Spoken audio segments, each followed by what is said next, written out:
Hey, Southside family. Welcome to our podcast. This is Southside, where we get to know more about the families here at Southside. Let's get into it.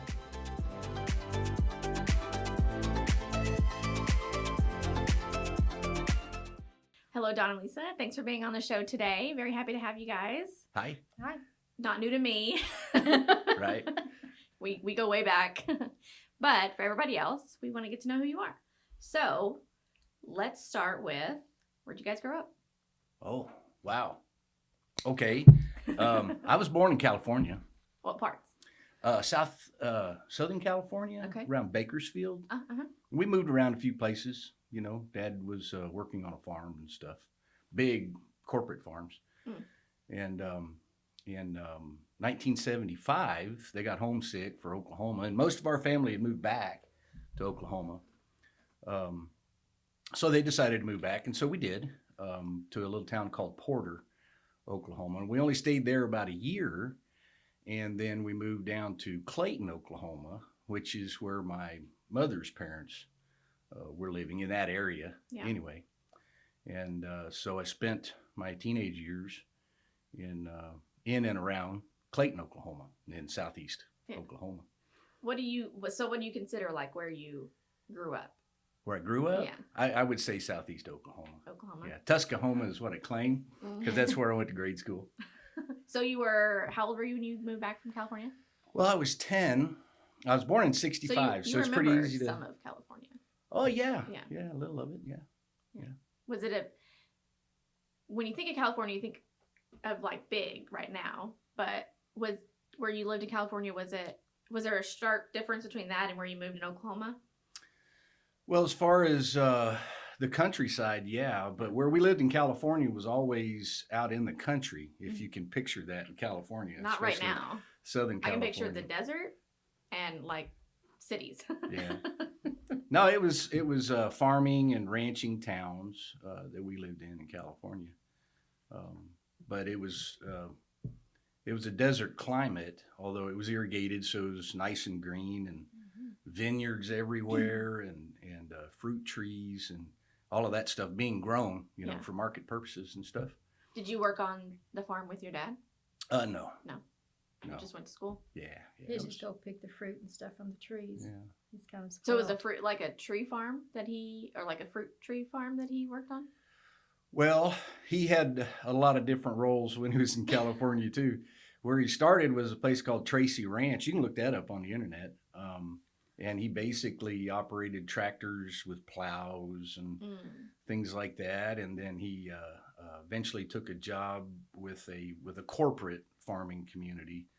Tracy Ranch was pretty close to corporate, but I forget the name of the company that he worked for. And they pretty much handled citrus fruits, grew citrus fruits and grapes. And then after a couple of years, he was promoted, and we moved to a different town. And from there on, he was strictly vineyard management was what he did Neat. there. Yeah, that's neat. Lisa, where'd you grow up? I was born in Fort Worth, Texas, and grew up in that area. I lived in Michigan when I was about a year old for a little bit, and had first grade in Plymouth Meeting, Pennsylvania, and then we moved back to Texas during my first grade year. So you moved around a lot when you were little? When I was little, lived in New Mexico for a little bit. Most of my time until I was 12 was in the Grapevine, Texas areas where I lived, and met my best friend in first grade in Texas. Still friends. Sherry. Yep, Sherry. See? And does everybody know that you're our daughter-in-law? They do now. That's how come you know us so well. I could just sit on the other. I could just film me asking and me answering. Because you already know all these answers. I know all the things. And more. Like I said, I lived in Grapevine, and at the end of my 5th grade year, Sherry and I went to Girl Scout camp for the summer. So Girl Scout cookies, and was able to. So I'm a sucker for Girl Scout cookies. And are all the Girl Scout cookies the same as they are today? What did you guys only have a few? The Do-si-dos are definitely the same, and the tag-along. Some of them are still the same, but Do-si-dos were my favorite back then, the peanut butter ones. Mm-hmm. But those I do remember. Mm-hmm. But when I came back from 5 days at Girl Scout camp, during that time, my parents had moved to Oklahoma. And without my knowledge. And so my mom, when I went to our house, there was no furniture, nothing in the house. We slept on pallets that night, and the next morning we drove to Oklahoma. So that was a big surprise. It was shocking. It was not a happy move for me because I was going to start middle school and Yeah. I had plans. And you had friends. And I had Sherry, and so anyway, we started and I had to live with my grandparents for the summer. They have no indoor plumbing. Ooh. Yes. This was in Oklahoma? This was in Oklahoma, yes. We had an outhouse. So you go from, Almost city life? It was to- city life. I mean, Yeah. it was totally city. School was a big change. And my parents had bought a full service gas station. So I was either home with my grandparents In Clayton. in Clayton. Yeah. Clayton. We moved to Clayton. And I actually moved a year before Dawn got there. So I started 6th grade in Clayton and found a little church there that they had their little Clayton Church of Christ. And I'd go there, and the only other girl there was Kelly Fowler. So yes, the Fowlers moved there the same year that They we go way moved there. back too with you Yes, guys. Yeah. we go way back with the Fowlers. I know all the Fowlers. Wade and Irma, and then So I'm assuming, I know, but I'm assuming that you guys met in Clayton at Clayton Church of Christ. Yes. Yes. That's where you both ended up after moving there, and you were. I was in 7th grade and he was in 6th grade. But I was in Tuscahoma. Yeah, he went to Oh, a okay. different school, and I went to Clayton School, and he went to Tuscahoma. And his sister, though, because she was in band and they did not have band in Tuscahoma, she actually came over to Clayton to go to school. You graduated from Tuscaloosa? Yeah, it went to the 8th grade. So you didn't graduate Tuscaloosa. Well, there's an I 8th grade graduated. graduation. I graduated the 8th grade. Yes. Is you that had as far as school goes down there? No, then I had to go to Clayton. No, there were several smaller schools that they only went to 8th grade, and then after that, you either had to choose to go to Clayton or possibly Tallahena. So, and Don had the option, so he came to Clayton. So you knew each other at church, but then didn't go to school together until high school. Right. His freshman year and my sophomore year. And how long did you guys date? When did you guys start dating? How'd you? We were friends all through his first year of high school. I'd eat lunch with him and his friends, and so whenever he was a sophomore and I was a junior, all my friends were the guys in the class younger than me because I was in VOAG, I was in FFA, so all my friends Okay. were boys. Yeah. I didn't have any friends that were girls except for Kelly Yeah. and maybe a couple others in my class, but I was tomboy. Yeah. So I had lunch with him, and so around about that age, you start thinking about pairing up with someone, you know. Yeah. And I remember what pretty much clinched it. Well, I knew her dad, and then the gas station where she worked, and my dad was kind of a handyman working out of the hardware store that we owned. and I knew his parents very well. And what really caught my interest with Lisa was one day we had gone over, I think we were replacing some lights in their garage, my dad and I, and my little brother. And there was Lisa breaking down flat tires on a tire machine. And I I thought worked in the gas station. she was the coolest girl ever. Because you were really into cars. Yeah. Your family's really into So racing and cars. it was Yeah. nothing for me to be covered head to dirt in grease and oil and grime and everything else. Yeah. 'Cause I was Working changing- at the gas station. I was changing oil, greasing cars, fixing flats, rotating tires. I I was Mechanic, almost. well. I did not do the mechanic work, but I did a lot of the other stuff for in my dad's full service garage, so I can check the oil and wash your windshield, and it shines because my mama taught me. So when you say you were about that time looking for a mate, was it always in your mind like that it was going to be a wife, or were you just looking for a girlfriend? No, it was, I was looking for a wife, a prospective wife. It's just young for boys to be thinking about that at that young of an age, you know? You're different. He was different from the other guys in the class. My brother-in-law actually graduated with him, and he's the first to admit that Don was more mature at 18 than most guys were at 25. Yeah. So, which is a good thing. But we started dating his sophomore year and my junior year, and got married his first year in college and my second year in college. Yeah. And so, and then quickly found out we were going to have Bob. Your husband. So you were 19, 18 when you got 18 when married. we Right. got married. And 19 when Bob was 20? born. Were you 20? Yes, I just turned 20. Okay. Yeah. So young. So for a couple of months, we're just a year apart. And Yeah. other times we're 2 years. It just depends on when you ask. And it's more, the age gap's more of a thing when you're young than it is when you're older. So marriage, and then quickly, here comes baby. Yes. Bob, Yes. my husband, Bob Yeah. Craig. Yeah. But you guys, well, yeah, so you were in college when you had the baby. So, tell us about that. How was college with a baby? At first it was rough. Yeah. Of course, brand new baby, and you've got to get used to that, the hours that are involved in taking care of a brand new baby. Yeah. And you can tell by my grades for that semester anyway. But then that was just life. That was what we expected life to be. Yeah.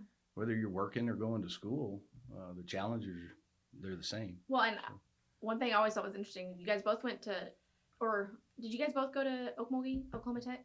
Mm-hmm. My first year I went to Wolverton at Eastern, Oklahoma. Okay. But when you were both at Oklahoma Tech, they had married housing, which I just find that fantastic. That's such a good thing to have. Yeah, it was awesome. No, Oh, no. yeah. Yeah. Old World War II prisoner of war barracks. Prisoner of war barracks. Yeah. Oh, so nothing new and fancy. That was Oh, the it was campus. not fancy. Yeah. I did not realize roaches had wings and could fly and grew that big. Wow. Yeah. Yeah. Luckily, And where was Bob born? Bob was born at Okmulgee, yeah? Okmulgee. And he was Yep. the only baby in the nursery? The only baby in the nursery. That's crazy. Yes. And this is before cell phones and things like that. So my parents didn't even know they had a grandchild till after the baby was born because he didn't bother to call them until after the baby I was busy. came. You get it. You know that old commercial? I think it's from the 90s, but it's like a collect call. It's like an AT&T commercial or something, but it's Bob. His first name's Bob, last name's had a baby, it's a boy. So you didn't actually have to connect the call. You had all the information in that name. Well, My name's Bob, had a baby, it's a boy. we had to use the payphone in the hall of the married housing to call my mom's landlord, and they would go next door to tell my mom they called, so my mom would go and use their phone because my mom didn't even have a phone then. So that's, in his defense, it was kind of difficult to get a hold of my parents at the time. Yeah. And so it was kind of. But that's fun to have the only baby in the nursery. I mean, all the nurses dote on them and things, so Yeah. they're the only ones. Mm-hmm. And so you guys have been married for what, 38 years this year? 38? This 38 year. This year. That's a long time. Yeah, we usually ask Bob, how old are you? Okay. 1 year. And He'll be 37 this year, so. Okay, so we'll be 38. Which is just so crazy to me. Like, I still feel like I'm so young. But canoeing Sunday made that my body was like, nah, not anymore, lady. You have gotten older. So we know about Bob, and what happened between Bob and Elisa? You guys made a big move, yeah? Okay, so I graduated from Okmulgee Tech, and I got a job with, at the time, it was Continental Pipeline Company, which was a division of Conoco Incorporated, and they handled all of their below-grade, cross-country, high-pressure petroleum pipeline systems. Okay. Yeah. Well, so rewind. What'd you go to college for? Electrical Electronics Technology And was Lisa? the name of the degree. Business data processing, or AKA computer science. Okay. So you have a degree in electrical stuff. That's pretty complicated. Close enough. And you have a degree in computers. Programming and Which stuff. was, I mean, operations analysis. if you had stuck with that, you'd be a Microsoft Well, the executive, story will help probably. you understand why she didn't. yes, it'll all come out. You got into that right at that good time. Mhm. So I hired on with this pipeline company and became a technician. Mhm. And there was a 6-month training program that you had to endure and pass in order to get a permanent position. And I did. Mhm. And because Conoco was pretty much covered the whole of the United States, the position that was available when I graduated the training program was in Guernsey, Wyoming. And so Middle of nowhere. excuse me, that's where we went. Yeah. And it's a town of about 1,000 or The so. elevation is maybe. larger than the population. Yeah. Just remember that. And Wyoming is, it's very sparse back then, Mhm. especially. So there wasn't really a way for Lisa to follow a career path in her education. Yeah. They really didn't have very many computers or anything in that area. Well, and you had so- a baby. You had a kid, so I had a baby. had to take care of little Bob, Hmm. who was a They- handful, probably. Actually, he wasn't really a bad baby. He just liked to jump off of everything. So it's kind of scary sometimes. But But you guys are from a small town, Oklahoma, so moving to a small town, Wyoming probably wasn't. no, A we was huge we was transition comfortable for in you a small guys. town. It's just there were no churches. No There churches. were Well, a there were. Catholic or Oh, uh-huh. there or maybe a Baptist. There was no Church of Christ, no Mm. true Church of Christ, and we looked. Yeah. It was very discouraging. Hmm. So, And then comes along Elisa, Yes. right? Elisa. Second baby. Yeah. It's that first baby that'll trick you into having that second baby. And then the second baby teaches you a lesson. no, actually, I knew. We I know that from Betty. That's why it's good that Betty was the second child instead of the first. But when they asked me when I had Bob, if I guess the nurses always love to hear the mothers right after a birth. Do you plan on having another one? And they always say no, no. And I said, yeah, at least one more. And that was after I had Bob, and they were so shocked. But I did. I never planned on having an only child. Yeah. I wanted at least 2, if not more. Yeah. And then when Bob was 2, I figured, okay, we're getting him potty trained. It's about time to have another one. Yeah. And so I got pregnant again. And Elisa came, and they're 5 days apart in their birthdays. So 3 years apart, 3 years and 5 days. And which worked out pretty good. And Elisa was also the only baby born in the hospital. Yeah, she was the only baby. And That, the like, never happens nurses to anybody. were really upset because instead of staying in the nursery, she actually stayed in a bed beside my bed in my room. So they didn't get to take care of her, but they were, which kind of worked out because when they came in there all upset because she would not take a bottle. Mm. She refused a bottle. I said, it's a good thing I don't work, and I was planning on staying home and feeding her myself. Yeah. So Now they don't even have nurseries anymore. Like, now you have to keep the baby with you. There's no sending it away. Hmm. but No break. But I was a stay-at-home mom because, like I said, when we moved to Guernsey, there was nowhere for me to really get a job in my degree. Yeah. So, And my income was adequate. yeah, and the kids, it worked out as a blessing because the kids are very grateful that I was a stay-at-home mom. I was very active in helping out with the schools, whether it was Head Start, kindergarten, whatever. I helped out with the parties. I went on field trips. I Like did, homeroom mom. and I even substituted at the school, the Oh, high yeah? school, and everything for a while as a substitute. Worked part time at the library and Yeah. at the only grocery store in town. I did a little part time work here and there. When's the last time you guys have been back to Guernsey? Have you guys been back at all since you moved? Yeah, first couple of years we went back. We're Just pheasant to- hunting. Yeah, just to hunt. a The little. uncles wanted to go, so. And I I wanna actually go went. there. I want to see the stomping grounds. The only time I ever went to pheasant hunting with him is when they drug me back to Wyoming after we moved here. All those years he went pheasant hunting, I didn't go. I went deer hunting and elk hunting, but and antelope hunting. Hmm. But we was just filling the freezer. Mhm. So Eating, Hunting is eating not- pheasants? mhm. Did you eat the pheasants? Oh yes, Certainly. good. Oh. Pheasant is very good. Well, how do you prepare it? Is it like a chicken? Yeah. You Yeah. like bake it like Yeah, a chicken? you can Mhm. either skin it or pluck it. You know, But how do you eat it? Is it like you fry it? sometimes you bake it with oranges, and Mhm. there was a recipe she made that had a lot Yeah. of fruit in it. Well, I liked it with We typically the fry bacon it. on it too. Just Yeah. put some Mhm. bacon on it. Pretty good stuff. Mhm.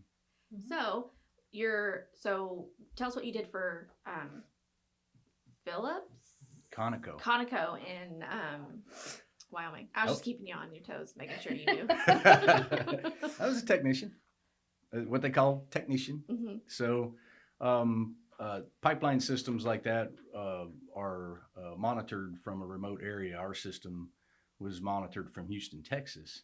Hmm. And so there's a lot of electronics involved in being able to see whether a valve is open or whether it's closed. We had 90 something valves on the facility. So that took a lot of effort to maintain. And we had pumping systems that could develop enough pressure to do harm to the pipe. So there are all manner of electronic devices and electrical devices that are there to keep that system safe. And I worked on all of those and maintained the pumps and the motors. And how many large, miles of pipeline? large machines and And what was running through the pipes? What'd you guys? crude oil. Oh, Hmm. Up there, Yeah, it was crude oil. several miles worth. where'd it come from? Well, there were several fields that we managed on our own from Glen Rock, Wyoming, and then from a region that there are no towns in Wyoming around Lance Creek or Lusk, Wyoming. And then we also got crude oil from other pipeline systems that some of it actually even came down from Canada at the time. And you guys, your facility just kind of pushed it on to a different location, or? Yeah, we had two pipeline systems that ran south out of Guernsey and fed a refinery in Cheyenne, Wyoming, and Denver, Colorado. Mm-hmm. And then we had another pipeline system that ran to the east and provided more oil for an Amoco pipeline system that ran to Chicago. And then we had another pipeline that served Sinclair Pipeline or Sinclair Oil Company. That system went west over the mountains. There were mountains in Yeah. between. And then we had one more that served another Amoco pipeline that went west. So it was, if you looked at the pipeline map around Guernsey, the facility that I maintained, and of course I had remote facilities to maintain also, but Guernsey itself would look like a wagon wheel with all the spokes coming out. Everywhere it fed. Yeah, from our facility there, we were the main hub. Cool. in And Guernsey is about halfway between Casper and Cheyenne on the Oregon Trail. reference. For reference. Mhm. It's Oregon Trail. Oregon Yeah. Trail. I need to go up. What is that? Isn't that country's called like Big Sky Country or something? That's Isn't that- Montana. Oh, that's Montana. The Oh, I've been watching too much Yellowstone. the registered cliffs are actually in Guernsey, and you can look that up on it's a historical site. What is it? Registered Cliff. Registered Cliff. It's a historical Yeah. site in Guernsey. Oh, Along with the trail okay. ruts. Just south of town was a set of ruts. The rock there was very chalky, probably I'd say twice the density of regular chalkboard Mm-hmm. chalk, maybe, but only a lot sandier. Well, anyway, so all of those wagons that were going across that Oregon Trail, they left ruts, and the Mhm. rock, and they were still there. So you could actually go and find the ruts all around Guernsey, Along following the Platte North River. Platte River. Mhm. That's Yeah. awesome. And Fort Laramie was nearby, the old fort, and it was interesting. A lot of historical Yeah. places that you can see around there. So outside of kids and work, what are your guys' hobbies? What do you like to do? How much time do you have? Well, I used to hunt and fish a lot. Uh-huh. And even when I came to Arkansas, well, I would still hunt and fish. But then as our family grew Mm-hmm. and we got closer, that's pretty solitude. Yeah. It's so I didn't want to waste that time all by myself fishing when I could be playing with you and Bob and Elisa and Sean and the grandchildren. Yeah. I'd rather do that. Yeah. But now I have RC cars and Go-karts. model trains. Model trains is a new. Go-karts, drones, RC airplanes. Now I play with toys. Hot Wheels. Spoils of your labor, right? Hot Wheels. Christmas is Wheels, wonderful yeah. because you just get him a toy or he'll play with the Mhm. grandkids' toys. So my hobbies, I guess if I really boil it all the way down, are my grandkids Mm, right that's a now. good one. Well, but pre grandkids and stuff, NASCAR was a hobby. That was something that you guys liked to watch and go. That's there. something he liked Oh, to do. right, yeah. That was a good time for a nap. Because we went to a couple of NASCAR Couple races down in together. Texas. Yes. Yeah. Y'all two went. I got to stay home. She went once. I went once. Yeah. Yes. And cars. I've always been Yeah. a kind of a Car hot rodder. I've always Mhm. got something that I, I thought that would be a bigger part of my life when I was young. Yeah. But then again, the family, I preferred spending my time and my money because it's Mhm. expensive to build Cars. fast cars. Yeah. That my family was more important. So Yeah. I do have some hot rods, but not, they're not that important. Yeah. They're fun. Hmm. That's about it. Lisa, what are your hobbies? When I was younger, I was a horse nut. I rode horses every chance I could. I'm not a water person like my husband and my son. They are part fish. Yes.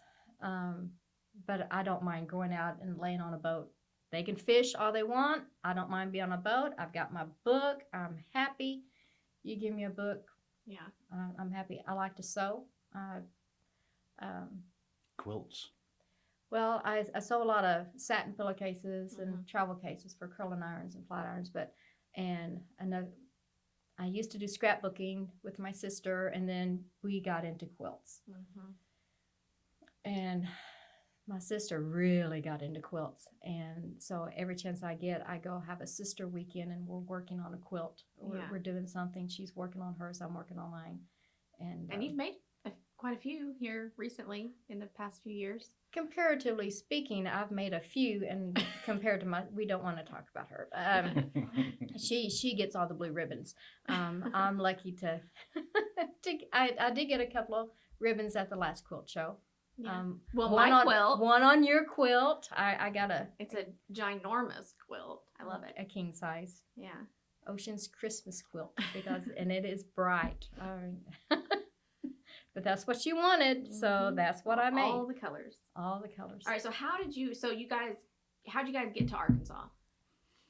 Okay, so we eventually found a congregation in Wyoming. And that was a story in itself. Yeah, but that helped stay in Wyoming. Mm-hmm. I had a very good career ahead of me, and by that time the pay was quite good. But we just really didn't want to raise our children in Wyoming because we never intended on staying in Wyoming. We'd been trying to get back for years because our family was in Oklahoma and Texas. Yeah. Yeah. So an opportunity finally came up for us to move to Rogers, Arkansas, where Razorback Pipeline is from. It's over here on Hudson Road. Now, I no longer work there, but that's a whole nother story too.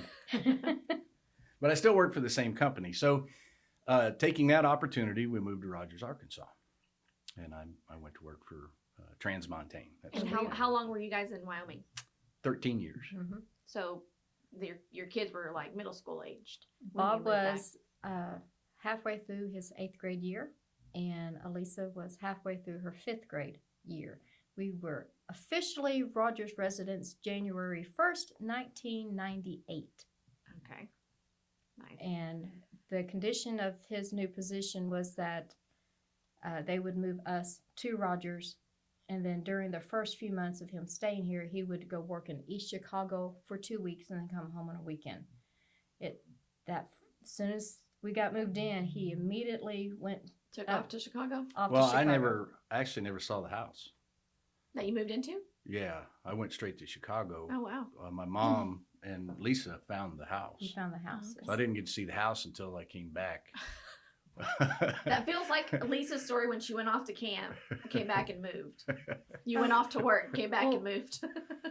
Well, it was my mother-in-law. She went with me to house hunt and everything else, and we found this one house across from this large field, which is now filled with Malco Theater and Kohl's and everything else. But built up. yes, they were just expanding the road when we moved here to make it from a 2-lane to more like a 3-lane. So the road was under construction when on Olive Street was being. When you moved in. That's how long ago it was. But we moved here and he was gone. So the first Sunday here, we were trying to decide which Church of Christ to go to. And back in Cheyenne, one of the deacons there had mentioned to me when we told them we were moving, they had a book of all the churches of Christ. So I called them and I said, okay.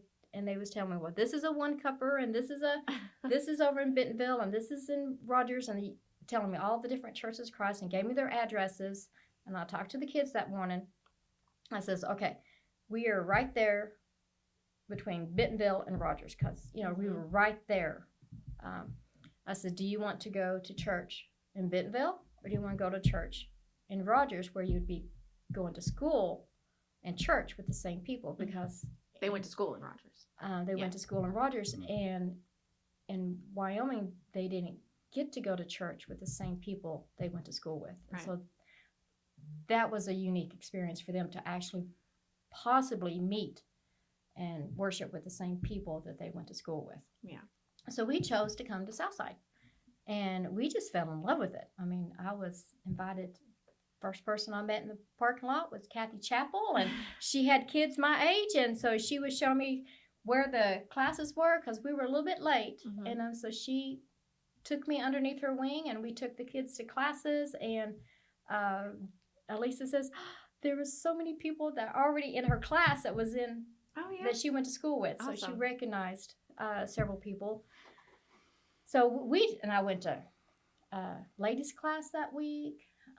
So Margaret Gardner and Lori Carmichael and Kathy Chappell were just instrumental in me falling in love with this congregation. Made you feel really welcome. And I went Wednesday night, met Roger Clark, and he's our insurance agent. And so everything was just falling into place. And then Don comes home the following weekend. And so we're all excited. We bring him to church. He walks in. He sees it must have been a bring your friend congregation day because it was packed. And he looks at me before we even walk into the auditorium. He's looking at the auditorium. He says, we are not going here next week. Okay. All right. Because. So for reference, what was the congregation size of Clayton Church of Christ? Packing this was, if we had 40 or 50, we were packing it in. Okay. Yeah. It's usually, 30. And then the congregation in Cheyenne? 100 or so. 100. And that was pushing his limit as to how big we could handle it. Yeah. So then you come to Southside, and back then we were probably pushing 600 or more. More. Yeah. It was I think we had a lot. Roughly 700 members then. And before we planted Flagstone, and so So that was a But- big change. It, Yeah. it was Scared you. And I figured there would be a smaller congregation that I could feel more comfortable in because I am an introvert. Yeah. I mean, not And many I'm people just the know that opposite. about me, but I am. And being in crowds of people that I don't know scares me to death. It Mm-hmm. really puts me on edge. and I can talk to anybody. Mm-hmm. I'm happy. Mm-hmm. So we come in and sat down. We had to go to the middle of one of the pews. We still Toward- had the, Oh, uh-huh. the pews. Toward the back even because we always so sit full? at the front. Yeah. Yeah, it was terribly full, but there was a space in the middle of one of these pews that we could go sit down. And I remember I sat down next to a lady in red, Mm-hmm. you know, and I'm still in a daze because of, How you many people know, are in how the room? nervous I Yeah. am. But we had a great service, friendly people that talked to us even when we came in. hmm And after the service was over, I was talking to people that I'd already met the previous week. Yeah. we stood up and, you know, everybody seemed to be greeting. Plus, we're in the middle of the road, so we're not getting out of there in a Yeah. hurry, which I would have wanted to do. We were trapped. So I turned to the lady next to me, and it's Kelly Fowler. Well, he couldn't remember. He just knew he knew her. I knew Yeah. her face, Yeah. and so I asked her. I said, "Excuse me, but don't I know you?" And she looked at me and didn't recognize me, you know. Uh-huh. And I said, "She said, oh no, I'm from." And I said, "Clayton, Oklahoma." I said, "I went to high school with you," and she. You know, she was a bit surprised, but when I leaned over and said, "Lisa, don't we know this lady?" And I looked around. I said, "Yeah, that's Kelly Fowler," And- because her and I were just friends all Yeah. through from 6th grade till they moved after our 11th grade year. So Mhm. she didn't actually graduate with me, but and the last time I saw her, we were such a small class Right. that we were all friends, and she came for our 10-year high school reunion. So I had already seen her at my 10-year high recently. school reunion Yeah. just a little bit before, and she had not changed, and I really hadn't changed. I still had the Farrah Fawcett hair thing going on, and so she recognized me, and I recognized her. Now, if I'd seen Grant, last time I saw Grant, he was in 8th grade. But Kelly does. But Kelly had not changed. she doesn't even go here. She Right. doesn't- She I know. lived in Tulsa then, and she was visiting. She happened to be visiting Grant the same weekend Don was Home. home. Yeah. If he had come the week before, He probably been like, "We're not coming back." we would come back. We would have found a smaller Yeah. But congregation. But after that, he told me, okay, there's just something there. That's you a know? God thing right That there. is a Yeah. God thing right there. And so that he clinched said, it. Yeah, he said the Here Lord I don't have am. to hit me over the head. Okay. Yeah. Because We I figured- mean, you guys grew up in the same tiny town or church in Clayton, Oklahoma, it's town and which church. is a tiny town, and then you guys move off, Mhm. and you come back, and you just happen in a sea of 700 people happen to sit right next to Kelly Someone Fowler, I grew up with, and he grew up with. who's 'cause the we sister all, of Grant Fowler. we all went to the same little old church Yeah. there in Clayton, Mhm. and we were the only kids. It was the Fowlers, the Craigs, and me. The Watson. Yeah, the Watson. We were the only kids, and my brother hung out with Jeff Fowler. Grant is the same age and went to same class as my sister Cindy, and Kelly. Of course, we were in the same class and hung out together. And you knew Livestock his shows and parents. everything. and- Oh, I know that they would come pick me up on the way to church because they went by my house yeah. to come into town. So to say me going in by myself, they'd just come pick me up, and Yeah. we'd all get in their little Volkswagen Beetle because Wade was not going to spend a lot of money on gas, and you try to get there. So you had Wade and Grant straddling the gear shift of the little Volkswagen Beetle, and his mom Irma's in the front. And then it's me, and then Kelly and Jeff, and in the very back, hunched back there, was Heath. It looked like a clown car exiting when we got to church. But we all just had to ride a few miles, you know, in it. So That's a great we may story. do. Though. I love that. That's so awesome. So awesome. Meant to be. Meant to be. Yeah. And so that's kind of how you stayed. Was from that that's how we stayed. interaction. Yes. Yeah. But then you grew. I mean, what'd you grow to love about Southside Well, the people. once you gave it a chance? Yeah. They were by far the friend. Well, maybe not by far, but they were the friendliest church I'd ever been in. It was alive, you know. Some congregations in the Brotherhood, every Sunday is more like a funeral than it is a worship service. Yeah. And we celebrate. Yeah. Even then, even now, it's more of a celebration of God and everything He's done for us. So that stuck with me. You know, I couldn't leave. I couldn't want for another congregation. We've moved since. We live over in Avoca now. And I'm sure there are closer congregations. There's one just up in Sugar Creek. no, what's that next town? Name of a cat? Garfield. There's a Church of Christ up there that's a good bit closer, but And smaller. and smaller. But I This couldn't. is home. Yeah, Yeah. this is it. Awesome. And so, how did you guys start? How did you start getting involved when you at South? I know that you probably did more than Don, because Don, you worked all the time. Well, the first thing I did was he worked and the kids were in school and I didn't work. So I talked to Jackie and I said, Jackie, there's got to be something I could do. And he suggested I go visit this one member of the congregation that had a stroke and was at the Kelmark nursing home. So I got involved in visiting that nursing home, and not just visiting him, but visiting all the residents. So for years, I played bingo with them, and I got involved with that. And I also got involved with the Tuesday night singing group. Yeah. So Dawn and the kids knew that Tuesday night was potluck. Mama did not cook on Tuesday nights because Mama was singing with the rest of the people at the different nursing homes.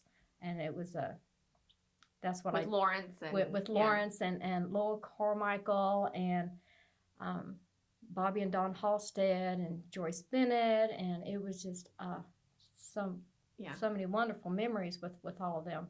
Yeah. And I was the only soprano, so I really had to go. Yeah. And and that went on until COVID, pretty much. Until COVID, yeah. yes, we were still singing until COVID. Yeah. And then we all got together to go sing for Lawrence That just was a little while beautiful. ago, Yeah. and that was fun. And I help out with the VBS and especially Soul Hope. I got we started Soul Hope during VBS that one year, and since I knew how to sew, it was kind of so I had the fifth and sixth graders. Yeah. It was a good match, and I just really loved that. And I watched the toddlers, the 2-year-olds. With Celia Ruddick. We always had a set Sunday, and we were always in there helping with those. And if they need me anywhere else, I'm not a teacher by any means, but I am a good grunt. Workhorse. I can go in there. I will help with, I'm the chairperson for one of the months of the Women's Food Committee, so I can cook, I can help out, clean up, just whatever worker they need bee. me. You're a good worker bee. I am a good worker bee. You just let me know what you need, and I can do it. So you started, and you hadn't stopped volunteering basically since you got here. So No, it's good. And Dawn, when did you start? You taught class, right? That's kind of your first in. Well, Southside back then had a little bit more structure to the service. Mm-hmm. So leading singing and leading prayers, serving at the table. We had a schedule that we developed, and we also had a questionnaire back then that they would give us men, and we could write down what we're willing to do as far as to help serve. So that was actually where I started, was serving during the service, either in prayer or leading singing or serving the table. Yeah, that sort of thing.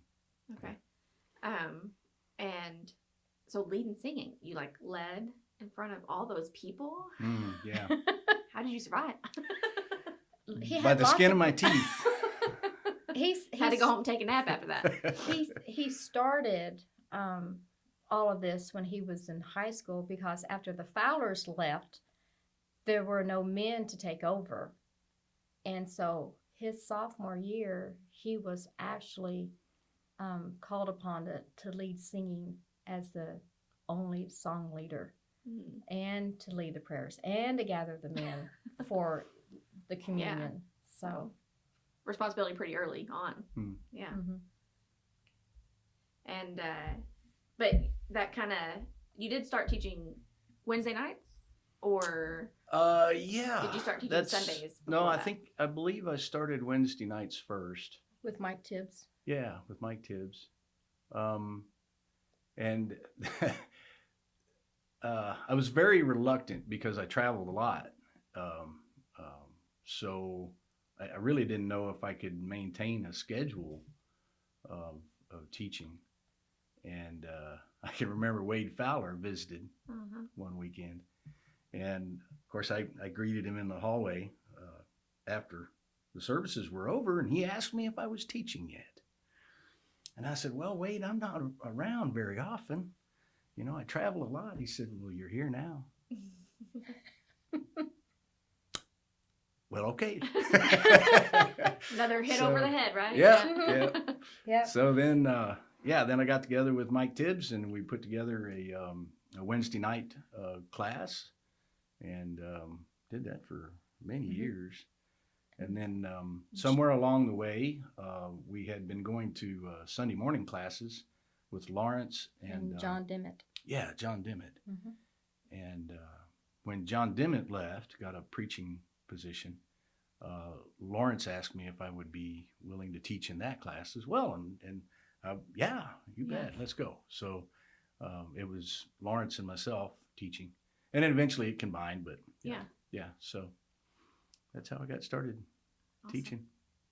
And you're still doing that today. Well, maybe not at, it's Well, more sporadic, but yeah. but you're still COVID, Yeah. kind of. And I can tell you put another a story. twist in everything. Well, it did not. Teaching never. I never felt as though that was a burden, Mm-hmm. but because of my personality makeup, it was stressful. Right. And we got together as teachers one time, and talking about our curriculum and things like that, and kind of had a go around to the class, talk about who we are when we started teaching, things like that. And I had told everybody else when I started teaching and what I had taught. And Lawrence Wagner asked me a question.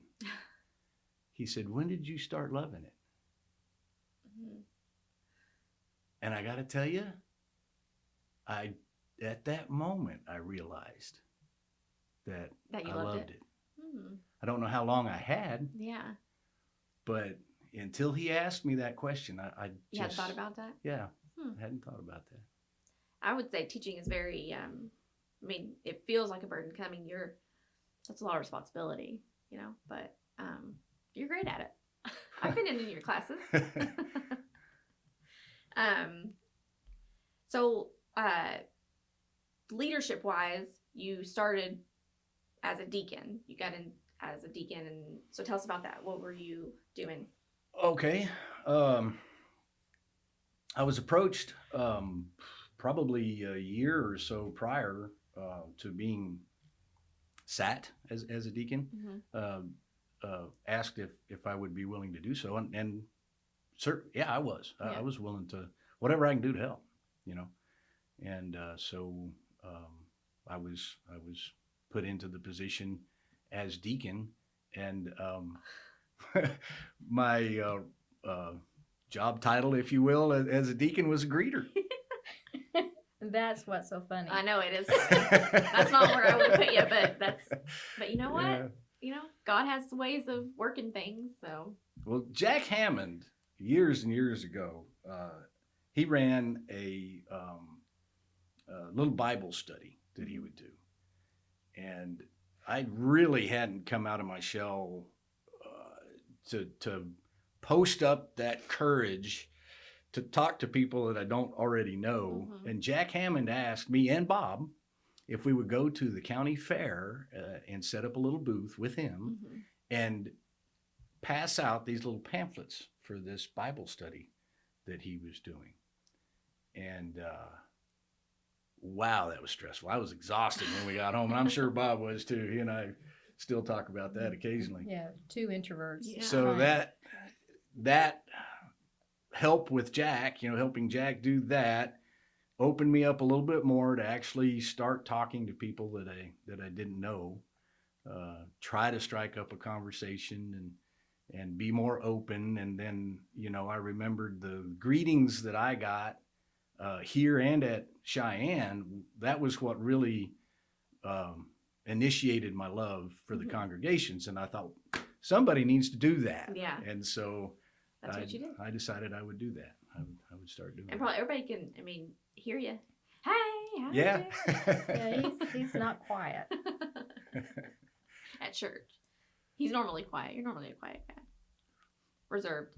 So after deaconship came eldership, and how did that transition? How do you? Well, similarly, I was asked if I would be willing to serve as an elder. And again, I want to help in any way that I can. Yeah. And a few of the existing elders knew my work schedule and how often I travel and things like that.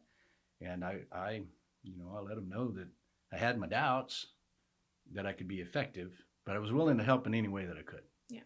And so those men saw fit to install me as an elder. So here I am. In the congregation too, so. Yeah. And how are you feeling? How are you feeling about it? Good? Yeah, it's a wonderful work. There's a lot to do in these congregations. When I was 16 and was basically given the responsibility at Clayton Church Christ as the, I don't know, what would you call it? The Like a worship organizer? Worship minister, leader. Yeah. You were the worship leader, basically. I found out then that it can be difficult to find men to serve, and that there was always this hole. And I even found it when we came here that it could be difficult to find men to serve. And I can tell you from my own experience, it's a little bit nerve-wracking to be in front of a congregation doing these things. And then as I matured more in the church, and not necessarily as a Christian, but in the congregation, then I saw that there were these needs, that somebody's got to do this. Yeah. And God has given me everything. We could talk for days about that. What can I do for him? Well, pretty much nothing. But I can do things for the people that he loves. And so, here I am. Well, we're very happy to have you. And Lisa, how do you feel about him being an elder and you being an elder wife now? Nothing much has really changed. He does his thing, and I do mine, and I'm busy enough with working in the office because I'm one of our office office admins or support staff. What you would say? Some kind of office support, something like that. I do my thing, and he, just someone told me that just remember, he's going to come home from a meeting and he can't tell you this stuff. You just got to give him support, stuff like that. And I said, nothing's going to change. He doesn't tell me anything anyway. So, and I don't tell him if, because that's just how your relationship works. That's it. You know, he's on the road. You have to ask very pointed questions to Don to get him to tell. Because you can just say like, how was your day? Good. Like, you have to well, did you eat today? Or did you? It's literal like being questions. a dentist pulling teeth. And I'd asked him a question last week, texted him, and he said, yes. So I asked him another question to get the full, how long have we been married? You should know that, because I was throwing his words back at him. Because if I talked to him before his first cup of coffee, how long have we been married? Yeah. So I threw it back at him. If I ask you this question, the next question, you should know what the next question is going to be. You should have just given me the next answer instead of me having to ask. Well, it was kind of fun. Hey, yes, so, you're like that. You do it to her. Funny thing is, there was this actress or something that said in an interview that one of the most important things her dad said to her once was, no is a full sentence. And people are kind of taking that to mean like, you don't have to explain yourself or anything. And I told Bob, I said, this makes me think of your dad, because I feel like he would say that to Lisa in the context of, I don't need the explanation. Just tell me yes or no. It's just a yes or no question. That's all he wants from me is Yeah. yes or no. And I give him the whole Yeah, so it's story, like, the no background, and everything. Is a full sentence, as in, that's all I need. I don't need everything else that goes along with it. Yeah, I overwhelm him with information, and he underwhelms me with no information. Mm-hmm. But it works.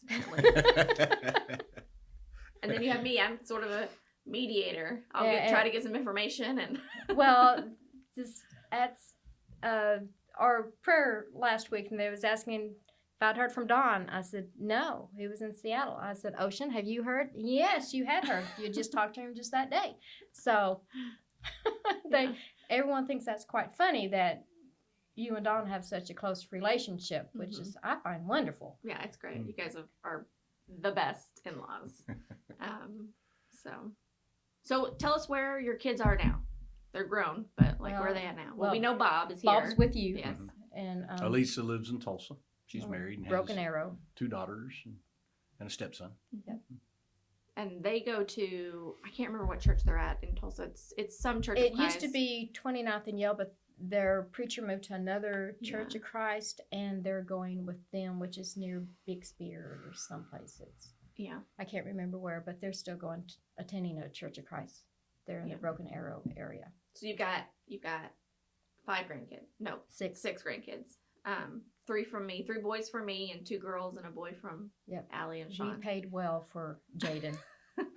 That wedding was not cheap. And Dallas will be 13 this summer, which is the same age that Bob was when you guys moved here. And that's just, I don't know, ages and time was is he just 13 when we moved here? He was in 8th grade. I think that's what you said. He was in 8th grade. Yes, because his birthday's in the summer, so Dallas's birthday's in summer, so he'll be 13 in 8th grade. Isn't that It's hard crazy? to believe. And the first time I met you you were 40 when I met you, and Bob's 37 this year. It's like, no way. You were always like older and wiser than us. Now Bob's kind of there, and I'm like, I feel like you're as wise. I think the only reason you liked us because we had horses at the time. Oh yeah, I remember summer, riding summer. Mm-hmm. But so what are your kind of future goals at Southside? What would you like to see happen at Southside? Well, I'd like to see us recover. Yeah, it's been a rough few years. Yeah. And I think that's enough focus right there for right now. Of course, we need to find another preacher and find out what his capabilities are. And, because the role that Jackie had, not to mention David, was quite large. So we need to find somebody that can fill as much of those roles as possible. Yeah. And then rebuild the congregation, get our seating back, and get everybody comfortable again. And I'd like to see us expand in some fashion the wonderful work that you do. I could imagine Lawrence and Murtis, for instance, they cannot attend, but they can be with us in spirit and watch us on television. Yeah. I think that's fantastic. If we don't go any farther than just our own shut-ins, I think that is just a fabulous work that you're doing. And if we could expand that some way, I think that would be really good. Yeah. Operate and maintain. Yeah. That's kind of my goal for now. And then we'll see where things go in the future as to what other options become available, what other pathways will God open up for us to reach out and try to save the lost and encourage the saved. Yeah. To walk through this dark world. We're a big family, so we're in it. We're all in it together. Yeah. We have the same goals in mind for the end. So, Lisa, any sort of future outlook? I just work in the office. I do what I'm supposed to, as long as they give me the information, so I can get it out to the congregation. That I like knowing when we have new babies and weddings and things like that, and I like to get out. You're an information gatherer. The more information you can give me as to whether you need to be on the prayer list or whether you're going to have a wedding shower or a baby shower or you just had a new grandbaby or a new baby. I loved getting that information because people want to know that. People Right, want yeah. to know what's going on with the rest of their brothers and sisters in the congregation. And they want to celebrate with them when it's time to celebrate. And they want to be able to cry with them and Mhm. support them when it's, you know, they've lost a loved one or they're sick or hurting. Yeah. So, And the more, I mean, the more you know about people, the closer you become because everybody goes through the same. we're a family. Yeah. Same So. ups and downs. So. And when they hurt, we hurt. When they're happy, we're happy. Mm-hmm. So, Any last thoughts, guys? Anything you want to share? Good. Well, thanks for being on the show. It's very fun to have you guys, even though I think I learned a couple of things I might have not known. I think I didn't know you lived in Michigan. just for a short while. I don't remember it. I was just a baby. One of the old home movies you saw with me Mhm. in curlers, I was in Michigan at that time. Yes, it was. I was only a Oh, the year old. style. Yes. I don't know how she got curlers in no hair, but anyway, my mother managed to do that. Yeah. And your parents are in Texas now. Yes. And yours are in Clayton still. Clayton area. So. Well, my father has passed. Right. Yeah, but my mother. And you have land in Tuscaloosa. you guys have a place in Tuscaloosa. We do. Yeah. We bought some property there, and at the time we thought we would retire there. We may not. I don't know. You're not We quite love at being so retirement close. age yet. No. So. True, and we We're- like being so close to you and Bob, Mhm. and And the boys, basically. Yeah, We really the like boys. the boys. yeah. And they like Granny and Grandpa. Yes, so much so. Dallas is, becoming a teenager. He's a and teenager. he's reclusive and he comes out of his room a couple times a day, I guess. He comes out to eat, to grab food and go back to his Mhm. to his cave. Like his dad. Although Job is like a spitting image of Bobby Don, when he was little. Oh, looks a lot like him. Mhm. Thankfully, he takes more after you, personality-wise. He's a middle child for sure.